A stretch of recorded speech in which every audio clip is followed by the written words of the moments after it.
தமிழ்நாட்டுக்கு நீங்க மாற்றம் தரலாம் இருக்கட்டும், அரசியல் படுத்த நான் சொல்றேன். நீங்க பாருங்க, ஏதாவது ஒரு கட்சி மாநாட்டுல தொண்டர்கள் வருவாங்க, சலசலப்பு இதெல்லாம் ஏற்படும், லட்சக்கணக்கான மக்கள் கூடும்போது ஏற்படும். ஆனா ஒரு கட்சி தலைவரை இவங்க வந்து பக்கத்துல போயிடக்கூடாதுன்றதுக்காக ஒரு பேரிகேட் 10 அடிக்கு போடுறாங்க. அதுல கிரீஸ் தடவை இதெல்லாம் வேடிக்கை இல்லையாங்க இதெல்லாம். பாருங்க, கான்ட்ராக்ட் எடுத்த சேர்காரங்க கொடுக்க மாட்டாங்க. ஒரு மாநாட்டில் நான் சொல்றேன், ஒரு மாநாட்டினுடைய மேடையில ஒரு திடல்ல 10,000 சேர் உடைப்பட்டது தமிழ்நாட்டு வரலாற்று நீங்க கேள்விப்பட்டிருக்கீங்களா? அப்ப என்ன தொண்டர்களை நீங்க அரசியல்படுத்தி இருக்கீங்க? அங்க மாநாட்டு திடல்லையே குடியார அதை வந்து பாரா மாத்தினதை பார்த்தோம். தொண்டர்கள் போனீங்களோ மாநாட்டுக்கு?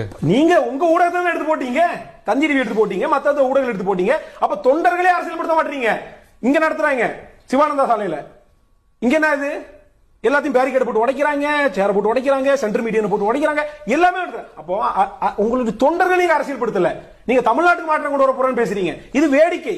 திரு முஸ்தபா, என்னன்னு கேட்டீங்கன்னா, சீமான் அவர்களை வந்து பேசுறதே கிடையாது தமிழக வெற்றி கழகம். நான் என்ன பாத்தீங்கன்னா, உண்மையிலேயே சத்திய தூதர்கள் அவர்கள் தான். ஆமகரி சாப்பிட்டவங்க எந்த விதத்திலையும் வந்து பொய்யே சொல்ல மாட்டாங்க.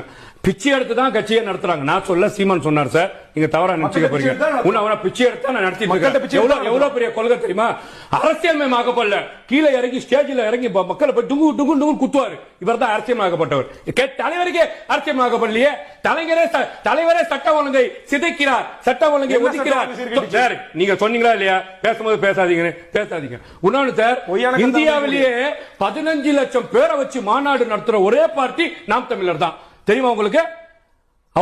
அவுத்திக்கீரை கட்டு, பொட்டு, புண்ணாக்கு சேல்ஸ் அதிகம். 15 லட்சம் மாடு, கோழி, ஆடு. இப்ப இன்னொன்னு 30 லட்சம் காடை குஞ்சிகளை வைத்து மாநாடு நடத்த போறாரு. ஒரு கான்செப்ட் என்ன அவங்களுக்கு எல்லாம் வந்து பாத்தீங்கன்னா, தந்தி டிவி வாயிலாக மரியாதைக்குரிய தேர்தல் கமிஷன் அதிகாரிகள், நீங்க வந்து பாத்தீங்கன்னா மாட்டுக்கு, ஆட்டுக்கு, காடை குஞ்சிக்கு, கோழிக்கு நீங்க வாக்களிக்கிற உரிமையை தர வேண்டும் என்று உங்களை நான் தந்தி டிவி வாயிலாக கேட்டுக்கொள்கிறேன். அப்பதான் அவர் ஜெயிப்பாரு. எங்க ஜெயிக்க முடியும்? நீங்க எல்லாம் போகும்போது வந்து பாத்தீங்கன்னா சந்து சிரிச்சு நிக்கிறீங்க. நீங்க வந்து பாத்தீங்கன்னா டெபாசிட் வந்திருக்கீங்க. உங்க கொள்கையை மக்கள் ஏத்துக்கல. இப்ப மரத்துக்கிட்ட வரப்ப கொள்கையை வந்து உத்து பாக்குறீங்க. சந்தன மரமா தேக்கு மரமா தெரியல. இந்த மாதிரி உங்க அரசியலை நடத்திக்கிட்டு உங்களை வந்து மக்கள் வந்து எண்ணி கூட பார்க்காத 8% வச்சிருக்கிறேன்னு சொல்றீங்க. 2026 தேர்தலில் திருப்பி பாத்தீங்கன்னா அப்படியே டீ ப்ரமோட் ஆகி 1.5% வர போறீங்க.